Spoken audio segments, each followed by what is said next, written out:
¿Cuál es el propósito de Cristo para su iglesia? Los que estamos en primeros principios quizás se sienten identificados con esta pregunta, porque el material nos habla acerca de eso. ¿Cuál es el propósito de Cristo para su iglesia? La salvación, mostrar multiforme sabiduría de Dios, expandir la iglesia a través de la evangelización, llevarnos a la imagen de su Hijo Jesús, el cumplimiento de sus planes. Vamos a ver, ¿cuál es la temática que estamos manejando como iglesia desde hace, la semana pasada fue la primera característica, pero ¿cuál es la temática que estamos manejando como iglesia? La característica de una iglesia bien establecida. ¿Cuál fue la característica que estudiamos la semana pasada? ¿Cómo? Liderazgo bíblico. Muy bien. Bueno, la segunda característica, si usted vio, tiene por nombre formación permanente de todos los creyentes. Pero ¿cómo es esto? ¿Qué es esto de formación permanente de todos los creyentes? Bueno, le hacía esa pregunta, porque es una de las preguntas que vemos cuando estudiamos el libro de los primeros principios. Es una pregunta en la cual tenemos que estar muy claros los creyentes. Porque si no estamos claros en cuanto a esta pregunta, o la claridad de la respuesta, mejor dicho, no vamos a poder aprovechar bien el tiempo. No vamos a poder tomar decisiones bíblicas, no vamos a poder tomar decisiones que apunten al propósito de Cristo para su iglesia. ¿Qué le parece? ¿Qué le parece? Así es, mi hermano. Porque si usted no sabe cuál es su propósito, va a andar dando vueltas, va a andar lanzando flechas a todo lado. No tiene un propósito claro, una meta clara a dónde seguir. Bueno, si nosotros pensamos en ser una iglesia establecida, entonces es necesario que conozcamos bien este segundo aspecto sobre la formación permanente. ¿Y sabe por qué? ¿Por qué es importante este tema de la formación permanente? Porque la realidad nos dice que nosotros, antes de conocer a Cristo, nuestras metas de vida, nuestras prioridades, todas las cosas que nosotros hacíamos era pensando según la mente del viejo hombre. Entonces todos nuestros planes, metas, propósitos, todo era pensando según aquella mente del viejo hombre. Pero ahora somos en Cristo, nueva. Las cosas viejas pasaron y aquí todas son hechas nuevas, nos dice la palabra. También nos dice que renovemos el espíritu de nuestra mente. Entonces nos habla acerca de un cambio donde ya no podemos pensar igual que el viejo hombre, ya no podemos pensar y nuestras prioridades, propósitos de vida ya no son como el viejo hombre, sino como el hombre nuevo. ¿Cierto? También sucede que, por la realidad de nuestra congregación, muchos de nosotros hemos venido de una iglesia donde quizá el tema de la formación permanente o de las características de la iglesia bien establecida no se maneja mucho. Quizá usted no lo escucha de forma regular por el liderazgo que está en esta iglesia. O también puede ser que estas congregaciones hagan prácticas, tengan enseñanzas que cuando revisamos a la luz del Nuevo Testamento no son bíblicas. Entonces esto nos lleva a renovar nuestra mente según el consejo de Dios para saber cómo debemos conducirnos, qué es lo que Cristo espera que nosotros hagamos. Entonces, teniendo en mente esto, vemos la importancia de que nosotros estudiemos este tema acerca de la formación permanente de todos los creyentes. Yo me he propuesto 3 preguntas que si logramos todos entenderlas con claridad, yo voy a decir, Señor, gracias porque se logró el objetivo. Las 3 preguntas dicen así. ¿Cómo se puede explicar el concepto de la formación permanente del creyente a la luz de la Biblia? Esa es la primera. La segunda, ¿para qué el creyente necesita ser formado, discipulado? ¿Y cuánto tiempo es necesario este proceso de aprendizaje? La tercera pregunta dice, ¿qué sucede con un creyente que forma parte de una iglesia pero que no quiere participar de los procesos de formación de su iglesia, o que no ve importancia de la centralidad de la iglesia local en la formación? Entonces, si logramos responder estas 3 preguntas y usted se va claro a su casa, con esta respuesta podemos decir que, por lo menos hemos recibido el certificado de conocer lo que es la característica de formación permanente de todos los creyentes, podemos decir así. Entonces, yo le invito, mi hermano, a que usted abra su Biblia, allá en el pasaje que está en Hechos 11:26. Amén. Dice así: y se reunieron todo un año allí con la iglesia y enseñaron a mucha gente, y los discípulos fueron llamados cristianos por primera vez en Antioquía. Bueno, como vemos, viene narrando. Esta porción forma parte del relato que hace Lucas acerca de cómo fue el establecimiento de la iglesia en Antioquía. Lucas viene narrando cómo fue que se originó la conversión de los primeros creyentes. Usted revisa más hacia arriba o arriba de su Biblia, y viene hablando sobre que muchos a través de la persecución de Esteban salieron huyendo y que algunos predicaban solamente a los judíos, pero vino un grupo y dijo, vamos a predicar a los griegos, a los gentiles. Resulta que estos hombres, los gentiles, a raíz de la predicación de estos creyentes, creyeron en el Evangelio. Estos gentiles creyeron en el Evangelio, y esta noticia llegó a la iglesia de Jerusalén. Recordemos que para ese momento de la historia se pensaba que solamente la predicación, o mejor dicho, la salvación, era para los judíos. No se concebía en la mente de los judíos que los gentiles también procedieran al arrepentimiento. Entonces, en motivo de esto, la iglesia de Jerusalén envió a Bernabé, que pasó buscando a Saulo en el camino, a Pablo, el apóstol Pablo, y llegó a la iglesia de Antioquía para, revisar este tema, y con un propósito claro. Y es que llega entonces al versículo 26 y dice, y se reunieron todo un año allí con la iglesia y enseñaron mucha gente, y los discípulos fueron llamados cristianos por primera vez en Antioquía. Debemos revisarlo así. Si solamente tocamos este pasaje y lo extraemos, no estaríamos siendo muy diferentes a los falsos, que sacan pasajes del texto y lo quieren aplicar literalmente. Entonces, al menos vamos a tener un recorrido exploratorio sobre lo que es este pasaje. En este pasaje hay algunos elementos que deben llamar nuestra atención. Yo lo voy a ir desglosando. Usted ponga su vista ahí en Hechos 11:26. El primero dice, se reunieron todo un año. Entonces aquí nos habla de que se reunieron. ¿Quién se reunió? Pablo y Bernabé se reunieron con la iglesia de Antioquía para enseñarle. No se trata de una educación individual, no se trata de que solamente buscaron a algunos. Ellos se reunieron, fue en comunidad, fue en la iglesia local, donde comenzó lo que es esta formación en esta iglesia que estaba originándose. Fue un momento donde recordemos que que Bernabé, para la iglesia de Antioquía también era un líder importante, y este líder se reunió con la iglesia de Antioquía para establecerla, para fundarla según los principios de Cristo. Aquí vemos la centralidad de la iglesia local. No fueron por grupos, se reunió en la iglesia y estudiaron todo un año, imagínense.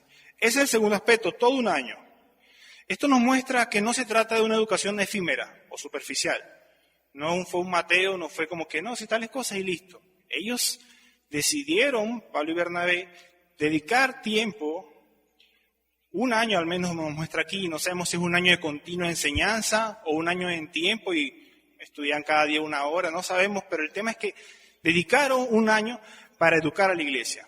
Y también nos habla de que la iglesia, estos de Antioquía, apartaron tiempo de su vida regular, porque posiblemente también trabajaban, también tenían responsabilidades familiares, y también dedicaron tiempo de su vida para ser formados durante un año. Vemos aquí entonces también que hay una dedicación de los creyentes para ser formados, lo vemos. Enseñaron ¿a cuántas personas? A mucha gente. No nos dice el número, tampoco nos dice a todos, sino que fue a muchos. El punto aquí es que la intención de la enseñanza es que será expuesta para toda la congregación. Dios permite que toda la congregación sea expuesta y toda la congregación pueda apartar el tiempo. Pero el punto es que una enseñanza que fue para muchos y que la recibieron y los que fueron expuestos a ellas. El cuarto aspecto que llama la atención es que le dice los discípulos. Es decir, a estos de Antioquía se les llamó discípulos. Llama la atención este tema porque no se le dijo a los de Antioquía, no se dijo los que creyeron. Ya se le da un calificativo a estos creyentes, y es discípulos. Un discípulo es una persona que es capaz de decir, mira, yo lo que sé no vale. Y yo quiero llegar a ser similar a ese que enseña. Los discípulos en aquel momento de la historia eran personas que vivían con el maestro. Y el fin de estos discípulos es llegar a ser como el maestro. ¿Lo vemos? El discípulo no ponía sus argumentos, sus ideas para decir, maestro, tú estás equivocado. No, el discípulo era humilde para entender que lo que sabe quizás no vale. ¿Qué era lo que decía Pablo? Pablo tenía un currículum tremendo y él decía, todo esto lo dejo como basura. Es una palabra más fuerte. ¿Con tal de qué? ¿Con tal de qué? De conocer a Cristo. Y ese es el fin del discipulado. Conocer a Cristo. Quizás, mi hermano, tú puedes tener, porque tienes un bagaje ministerial muy amplio.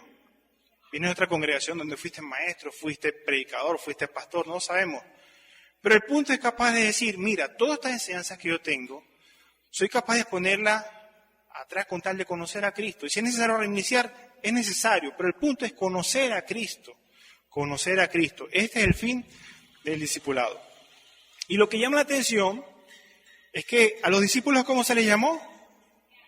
¿Por qué?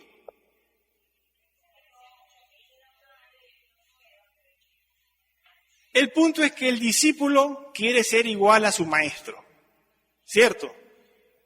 Pero aquí están era Pablo y Bernabé enseñando.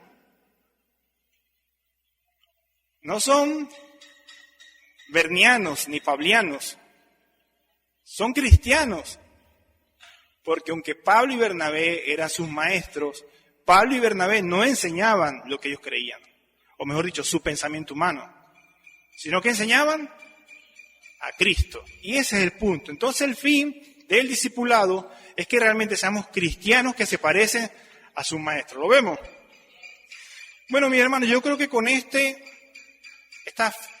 revisión exploratoria, vamos a decir que por encima de lo que es este pasaje de Hechos 26, vamos a pasar a responder las preguntas. ¿Cómo se puede explicar el concepto de la formación permanente del creyente a la luz de la Biblia? Vamos a apoyarnos entonces en Hechos 11:26 y también en Mateo 18, 19 al 20. Vamos a ver. ¿Qué dice Mateo 18, 19 al 20? Mateo 28, me equivoqué. 28, 19 al 20.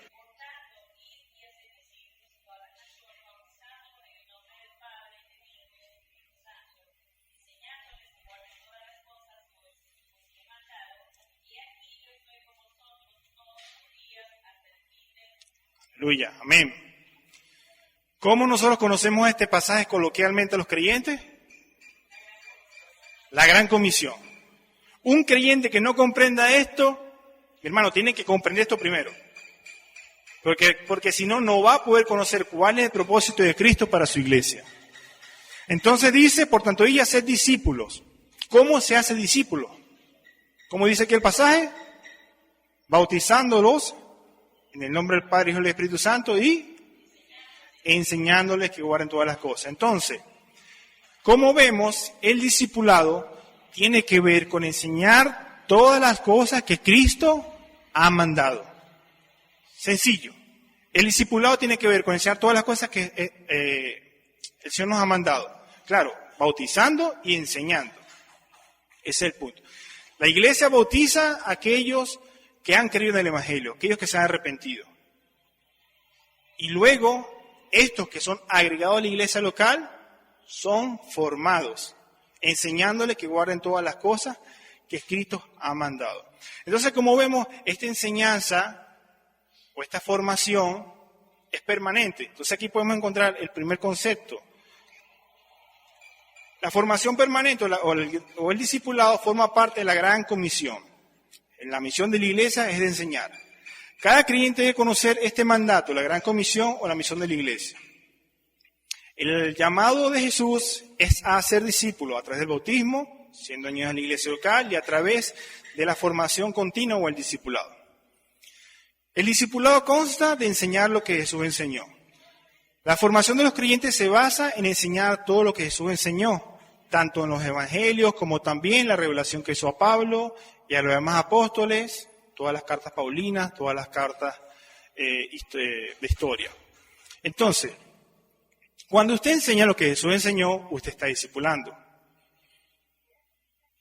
Una iglesia que toma tiempo para enseñar a tocar un instrumento, solo netamente a tocar un instrumento, sin un propósito, solamente a tocar un instrumento, ¿está discipulando?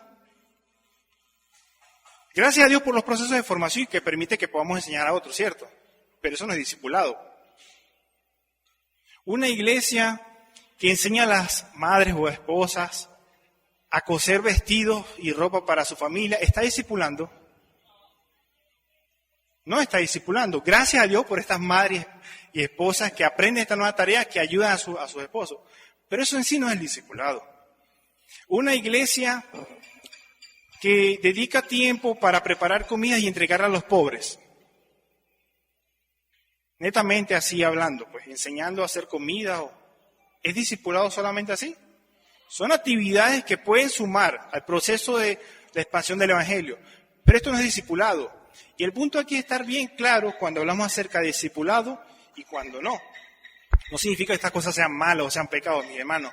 Pero es que estar claro qué es discipulado y qué no es discipulado. Una iglesia que enseña a los creyentes que no deben mentir, ¿es discipulado? ¿Por qué?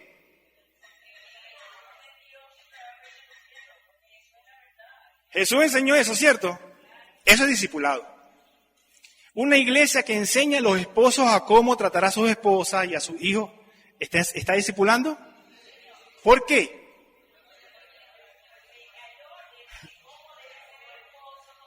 ¿Pero quién dio esas órdenes? Lo vemos. Podemos diferenciar discipulado a lo que no es discipulado. Enseñar todas las cosas que Cristo ha mandado. Hay que tener claro eso por allí. Los creyentes somos llamados también a discipular a otros. Parte importante del proceso de discipulado es la continuidad en cuanto a la enseñanza. ¿Quién llegó a la iglesia ya siendo listo? Ya estoy nada más para enseñar a otro. Realmente, siendo sincero de corazón. No, ¿verdad? Nadie, mi hermano. Incluso nuestros pastores en algún momento también fueron discipulados. Y también fueron discipulados por otros. Y esos por otros, y esos por otros, hasta que llegaron allá los apóstoles, que tuvieron 3 años con el Señor Jesús. Entonces vemos que es un proceso de continuo. Somos capacitados para enseñar a otros. Quizás no desde un ambiente formal o digamos que desde un grupo que tengamos de primeros principios. Pero cuando usted da un consejo a un hermano y le dice, hermano, congrégate, hermano, te extrañamos, usted está enseñando lo que Jesús enseñó. Y de cierta forma nos estamos edificando los unos a los otros. ¿Estamos bien? Entonces les pregunto ahora para ver si realmente esta pregunta quedó clara. ¿Cómo se puede explicar el concepto de la formación permanente del creyente a la luz de la Biblia? ¿Es bíblico esto? Ajá, ¿es bíblico esto? ¿Cuál es el fundamento?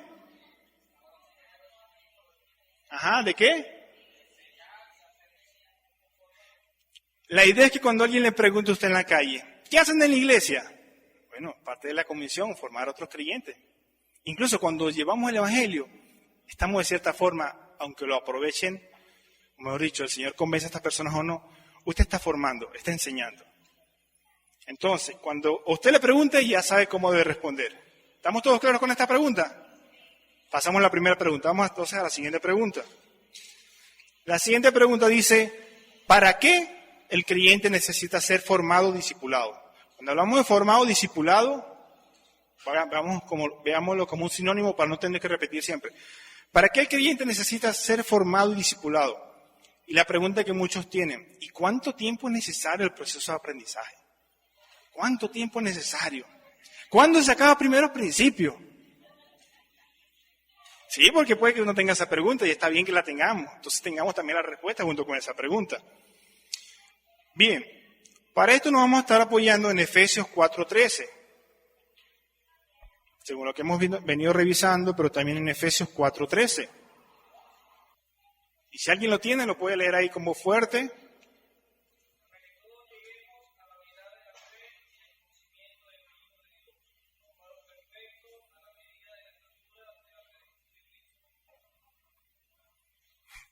¿Cuál es el motivo o para qué el creyente necesita ser discipulado? Hermanos, el fin del discipulado no es el que usted reciba un título y lo pegue en su pared. El fin del discipulado no es que usted haya completado el currículo educativo de la iglesia. No, yo lo completé completo. Yo lo completé completísimo, lo hice. El fin del discipulado no es que usted se llene solamente un mero conocimiento. Déjeme decirle algo. Si usted tiene 40, 50 años en el Evangelio, esto se resume solamente a títulos en la pared, hermano, lamentablemente ha perdido el tiempo. Porque el fin del discipulado, el fin de la formación, es que lleguemos a ser, primero llegar a conocer a Jesucristo, para después empezar a imitar sus pasos. Que los creyentes podamos tener la mente de Cristo, pensar como pensaba Cristo, hablar como hablaba Cristo, vivir como hablaba Cristo, que las prioridades de Cristo sean mis prioridades de vida. Al punto que la gente diga, este es cristiano porque a Cristo imita. ¿Lo vemos? Si nosotros solamente queremos entrar en el proceso de educación para decir, estoy siendo educado, solamente eso, no para decir que cumplí con un título, solamente eso. Hermanos, no, así no debe ser.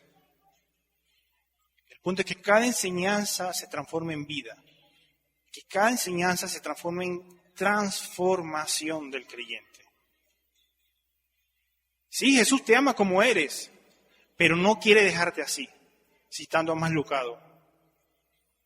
Él te ama como eres, pero no quiere dejarte así con esos errores, con esos defectos, con esas prácticas del viejo hombre. No quiere. El fin del discipulado es que tengamos la mente de Cristo y podamos vivir como Cristo.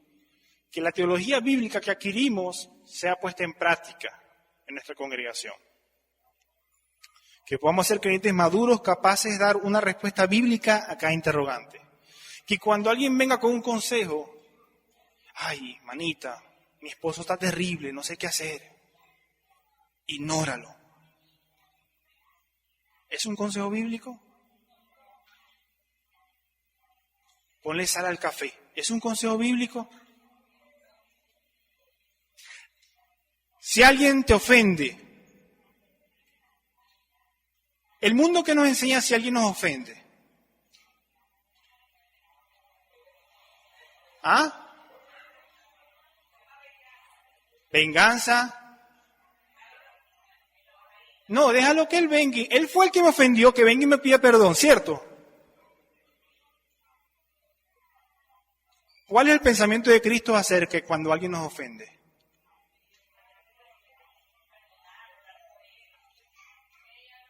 Ve y habla con tu hermano. Mira, si él te ofendió. Ve y habla con tu ofensor. ¡Ay! Un golpe al orgullo. Entonces, en ese momento, cuando usted toma la decisión, sí, mi esposo, mi esposa, mi hijo, quien sea, mi hermano me ofendió, voy a hablar con mi hermano. Nuestra carne quiere eso. Nuestra carne, déjalo, que venga él. Venganza. Pero eso no es lo que nos enseña Cristo. Dale otra mejilla. Vinieron a apresar a Cristo, vino Pedro, sacó la espada y le cortó la oreja al centurión. ¡Ey, Pedro! Así no es. Y no se trata, mi hermano, que usted conozca toda la Biblia, llámese de Génesis a Apocalipsis, ahora sí. No, mi hermano, usted conoce que no debe mentir, ¿qué debe hacer? No mentir. Y en ese momento, la teología bíblica deja de ser letra y se convierte en vida. Y eso es lo que el Señor quiere en nosotros, que nosotros reflejemos su carácter. ¿Lo vemos? Que nosotros tengamos su mente. No tiene sentido que alguien diga, soy cristiano, pero que no refleja a Cristo. ¿Cuántos de esos ya hay? Muchos. Estos días estaba en el trabajo y mis compañeros de trabajo hablaban, no, y por ahí un cristiano sé qué más. Y yo le dije, ¿tú crees que hacía todo a Cristo? Bueno, no creo. Di que es un falso, pero no diga que es un cristiano, porque Cristo no estaba así. Entonces cada vez que van a hablar de personas así dicen, bueno, por ahí hay un falso. Porque de nosotros es la responsabilidad de dar un ejemplo como Cristo daba ejemplo. De nosotros y del círculo de personas que nos acompañen es la responsabilidad de reflejar a Cristo. Y decir, no todos los cristianos son como los del mundo. Hay cristianos reales. Es nuestra responsabilidad reflejar entonces el carácter de Cristo. Ajá. ¿Pero cuánto tiempo? Los procesos de formación y su duración serán los necesarios hasta que cada creyente pueda pensar, hablar, vivir como lo haría Cristo. Si usted considera que a usted le faltan 2 semanas más de enseñanza para ser como Cristo, bueno, mi hermano, creo que tiene que pensar un poquito más humilde y revisar realmente su vida. Porque todos estos procesos de formación serán, mi hermano, hasta que Cristo venga o hasta que Él nos lleve con Él. Porque realmente la vara de Cristo es como un patrón. Las hermanas que cosen saben que si el patrón es más pequeño, o sea, el patrón usted lo usa, pero no toma el patrón, sino que sea por otra, hace la raya por otro lado. Y hace un pantalón, mínimo no levanta un pie. Mínimo no levanta un pie. Bueno, así mismo es los procesos de formación. Si nosotros queremos llegar a ser como Cristo en su carácter, entonces debemos llevar la línea del patrón con mucho cuidado. Y a veces eso lleva tiempo, dedicación, horas de reflexión, horas de profundizar. Levanten sus manos lo que les ha costado responder las preguntas de primeros principios.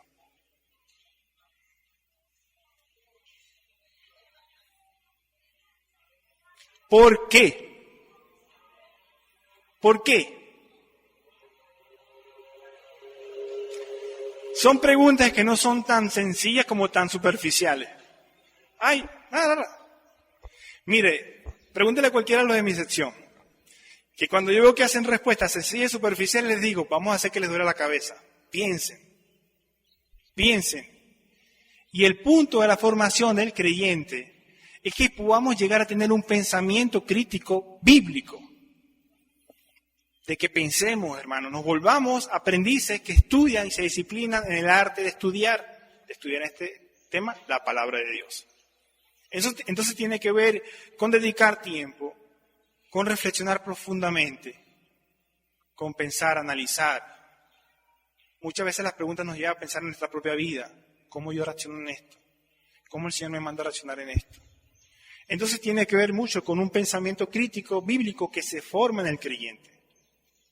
Y realmente eso no es así de la noche a la mañana. Lleva tiempo.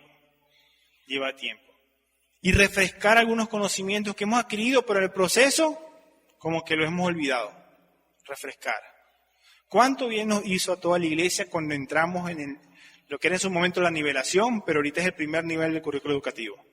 Hermanos de más de 20 años de creyente dicen, hermano, yo me siento como un nuevo creyente porque estoy siendo expuesto al Evangelio. Y así debe ser la vida de un cristiano, en constante aprendizaje. Pablo decía, no me canso de repetir las mismas cosas.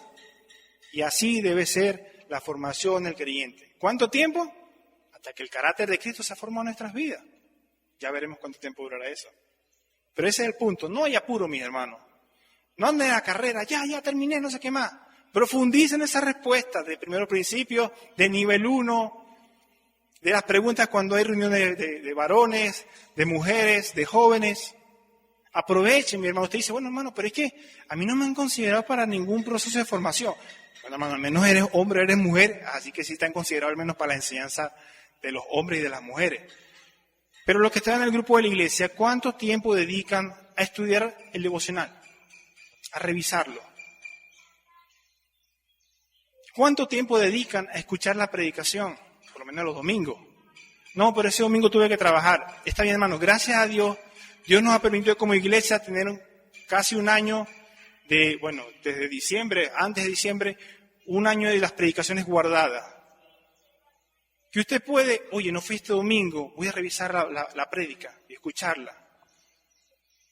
La iglesia, gracias a Dios, nos ha permitido ser expuestos de manera constante, de manera profunda, de manera bíblica. ¿Cuánto tiempo nosotros estamos dedicando a esto? A reflexionar en los pasajes bíblicos, a la enseñanza bíblica. Y es que esa es nuestra parte como discípulos, ya lo vamos a ver más adelante. Entonces, ¿cuál es el propósito? ¿O para qué el creyente necesita ser formado discipulado? ¿Para qué? Para ser como Cristo, para parecernos a Él. ¿Estamos claros en eso? ¿Seguro? Si alguien le pregunta, ay, pero ¿por qué tanta enseñanza? Pues tú tienes que ir este jueves a esa clase de primeros principios. ¿Por qué tienes que ir ese sábado a eso que tú dices que te dan? ¿Para qué? ¿Qué le va a responder a esa persona? ¿Cómo? Para formar el carácter de Cristo en mi vida. Entonces, bueno, mira, de 2 preguntas ya llevamos 2. Tenemos un averaje de 66.6%, ¿no es que dicen por ahí en béisbol? Vamos a la tercera pregunta. Pero primero, antes de entrar en ella, yo quiero escuchar cuál es su perspectiva en cuanto a ella. ¿Qué usted opina de un creyente que forma parte de la iglesia local, pero que no quiere participar en los procesos de formación o que pone excusa? ¿Usted sabe internamente en su corazón cuál es la actitud que toma? Entonces, ¿qué opina usted de un creyente que forma parte de una iglesia local, pero que no quiere participar en los procesos de formación?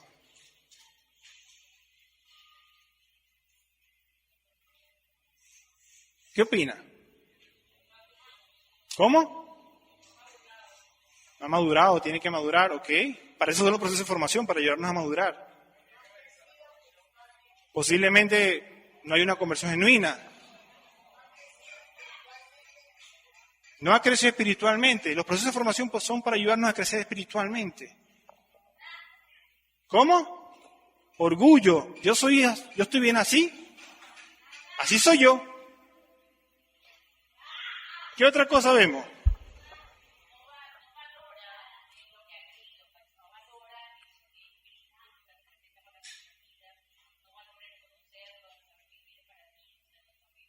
Quizás no comprende la importancia de todo eso y por lo tanto no valora esas cosas.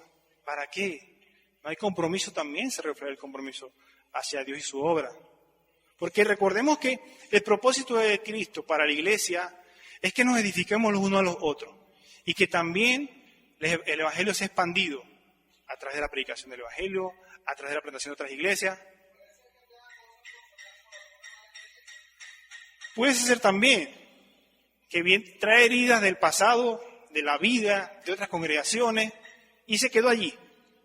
Y no decidió confiar en Dios y en los procesos de formación, de restauración que el Señor tiene en la vida del creyente para ayudarle a madurar. Dios no nos quiere que nos quedemos estancados ahí patinando en lo mismo. Que si es necesario perdonar, perdonemos. Si es necesaria ayuda pastoral para superarlo, recibámosla. Pero así debe ser. Entonces, ¿qué sucede con un creyente que forma parte de una iglesia local, pero que no quiere participar en los procesos de formación de su iglesia o que no ve la importancia de la centralidad de la iglesia local en la formación? Efesios 4:14 dice: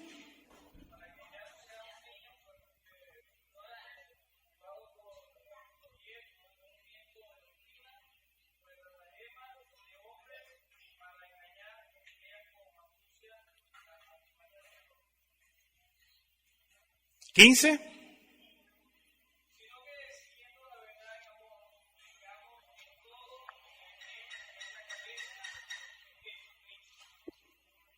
Amén. Entonces, cuando un creyente ignora esto, está siendo irresponsable o no está sumándose al compromiso de los unos a los otros de edificarnos. ¿Qué sucede entonces? Seremos niños fluctuantes, como dice aquí, en otra versión dice inmaduros, que serán arrastrados por cualquier enseñanza. Hermano, cada creyente debe formar parte de los procesos de formación. De esta manera, escuche, aprenderá de otros cómo debe vivir el hombre nuevo. Y cada creyente debe formar parte de los procesos de formación y de esta forma enseñará a otros cómo debe vivir el hombre nuevo. Y eso tiene que ver con lo que dice aquí, de hablar verdad, de que crecemos todos para parecernos más a Cristo. Está en el versículo 15. Aquí vemos que es un proceso donde aprendemos juntos. Recibimos enseñanza para también enseñar a otros. No desde nuestro conocimiento personal, sino desde el conocimiento y el criterio bíblico. Entonces, si una persona no considera la importancia de la formación permanente desde la iglesia local, ¿con quiénes va a estudiar? ¿De quién va a recibir enseñanza? ¿A quién va a enseñar? ¿Qué va a enseñar? Que puede ser hasta lo peor. Terminarían quizás convirtiéndose en una secta. Y Dios guarde eso, mi hermano. Hay aquel que digo Dios dijo y Dios no lo dijo. Como hacen estos, dice aquí, estratatemas, ¿no? Que emplean con artimañas el error. Somos fácil, entonces, presa fácil de cualquier viento de doctrina, cualquier enseñanza que recibimos por las redes, por cualquier predicador, orador con mucha elocuencia, que se escucha bonito, que suena bonito. Oye, vamos a compartirlo en las redes. Me acuerdo cuando estuvo de moda Javif, que se llama, esta persona. Y todos ponían sus estados que eran como de suspenso. ¡Ah! Y cristianos compartiendo eso. Mi hermano, pero eso es bíblico. No digo que no, sí, pero lo revisaste. Y el punto es eso, tener un pensamiento crítico. Cualquier enseñanza, incluso la de cualquier predicador que se ponga aquí, decir, ya va, lo que el hermano está diciendo es bíblico. Y ese es el punto, llegar a tener un pensamiento crítico. No andar cazando brujas, pero sí teniendo mucho cuidado de las cosas que estamos escuchando, de las cosas que estamos compartiendo, de las cosas que estamos viviendo. No sea que al final nos convirtamos en falsos maestros cuando enseñamos y compartimos y reposteamos y retuiteamos cualquier enseñanza que no es bíblica. Vemos el riesgo, vemos el peligro, entonces tenemos que estar atentos. El propósito de la formación permanente es guiar a los creyentes a través de los pasajes bíblicos a fin de que ellos puedan desarrollar un criterio propio proveniente de la mente de Cristo y no de ideas humanas. Por eso usted nota que aún la interpretación bíblica profunda es alcanzada después del proceso de exégesis bíblico. Es decir, cuando los pastores aquí se colocan, o cualquier predicador, y empieza una enseñanza por ese temor a Dios y por ese temor de enseñar lo que el Señor enseñó, detrás de 45 minutos, 1 hora, 30 minutos de predicación, hay horas, días, semanas de profundizar en el pasaje bíblico. ¿Qué era lo que Pablo quiso decir a los corintios cuando escribió allá? ¿Cuál era la realidad cultural de estos hermanos? ¿Cuáles son los tipos de textos que está diciendo? Si son argumentativos, si son históricos, si son salmos, lo que sea. Pero hay un profundizar. ¿Qué significa cada palabra? Por el cuidado, la dedicación, de que sabemos que cada enseñanza que se dé, si no es bíblica, afectará al rebaño. Y que Dios también nos pedirá cuenta a nosotros. Hay de aquel que dijo, Dios dijo. Le caerán todas las plagas que dice este libro, dice Apocalipsis, si no me equivoco. Entonces hay un celo profundo de que cada enseñanza sea bíblica. Lo vemos. Pero esto sucede desde el seno de la iglesia local. Si usted dice, yo tengo mis discípulos, estoy enseñando, pero no le está enseñando la importancia de la iglesia local. Entonces, ¿a quién rinde cuenta? Si no le enseña la importancia de la iglesia local, entonces, ¿quién le está formando? ¿Cómo usted se asegura de que la enseñanza que le está dando es bíblica? ¿No puede ser que se pueda equivocar usted en la enseñanza que está impartiendo? Entonces es delicado este punto. Es nuestra responsabilidad conocer a Jesús y estimularnos los unos a los otros al estudio y la reflexión bíblica. Así como una vez fuimos guiados por los pastores, facilitadores y maestros. Cada creyente debe comprender la importancia que juega la iglesia local en la formación del creyente. Y debe animar a los nuevos discípulos a comprender que el plan de Cristo es la edificación y la expansión del Evangelio desde la iglesia local. Si usted no considera esto, entonces, cuando bautiza, ¿a dónde se congrega esta persona? Supongamos, usted le predicó a alguien, en su casa, un familiar, un amigo, vamos a bautizarte aquí mismo. Ah, pero ¿de qué iglesia local forma parte este nuevo creyente? Debe formar parte de una iglesia local, como dice allá en Hechos. Se arrepintieron y fueron añadidos a la iglesia. Siempre habla acerca de un añadido a la iglesia. Entonces nosotros, si nos corresponde, si nos ha tocado predicarle a alguien, la persona cree, es nuestra tarea que esta persona pueda comprender la importancia de la iglesia local. Pueda comprender la importancia de congregarse en una iglesia local. Pueda comprender la importancia de rendir cuenta a un liderazgo.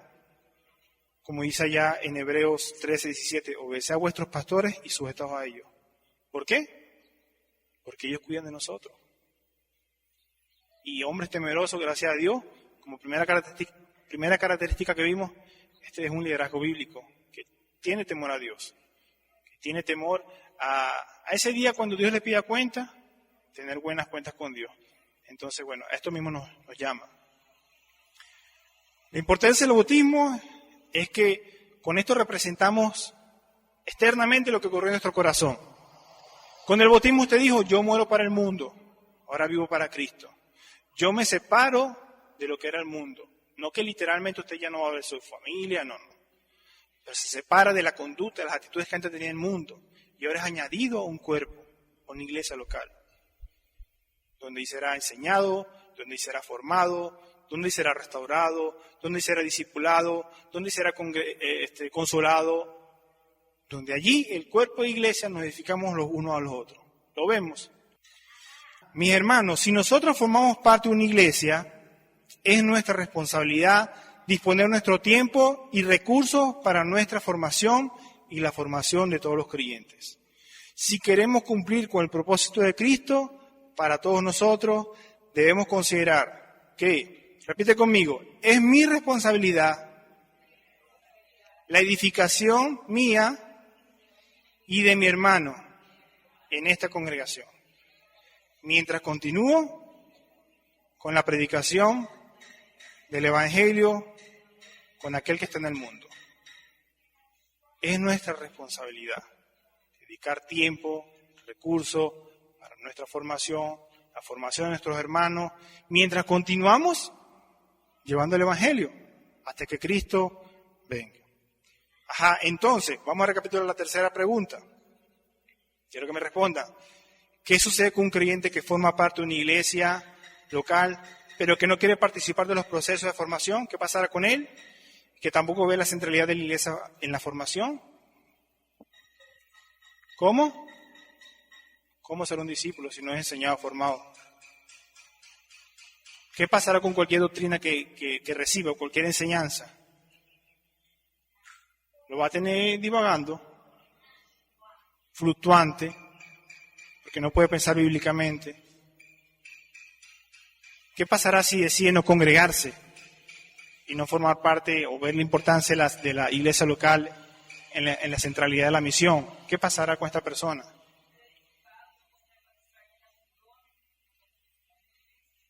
¿Cómo? Entonces vemos que hay un gran reto de nosotros de ver la importancia de la iglesia local en la centralidad de la misión. Mis hermanos, el Señor nos continúa ayudando y acompañando como lo prometió. ¿Cómo dice la última frase de Mateo 28, 19 al 20, la última parte del 20? ¿Cómo dice? Y he aquí, yo estoy con vosotros todos los días hasta el fin del mundo. No se trata de nuestras fuerzas humanas, mi hermano. No se trata de nosotros, no se trata de la pericia del predicador, del pastor, no. Es que el acompañamiento del Señor Jesús estará con nosotros. ¿Cuánto tiempo? Todos los días hasta el fin del mundo. Gloria a Dios por eso. Póngase de pie, mi hermano, vamos a orar. Muchísimas gracias, Señor, por tu palabra. Muchísimas gracias por esta gran enseñanza que tú nos has dejado el día de hoy, donde podemos comprender la gran importancia de la formación de todos nosotros, Señor.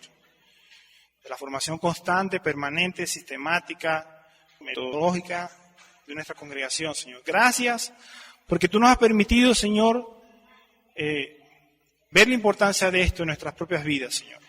La importancia de que seamos expuestos a tu palabra, Señor, y allí te podemos conocer, Señor. Muchísimas gracias por esto. Muchísimas gracias, Señor, porque es tu deseo, Señor, formar nuestro carácter y ser como tú, Señor. El Hijo amado en quien Dios tiene complacencia, es tu propósito, Señor, ser forjado tu carácter en nuestras vidas, Señor. Nosotros te queremos pedir, Señor, que tú nos ayudes nos ayudes día a día a ver la prioridad que hay en esto, Señor.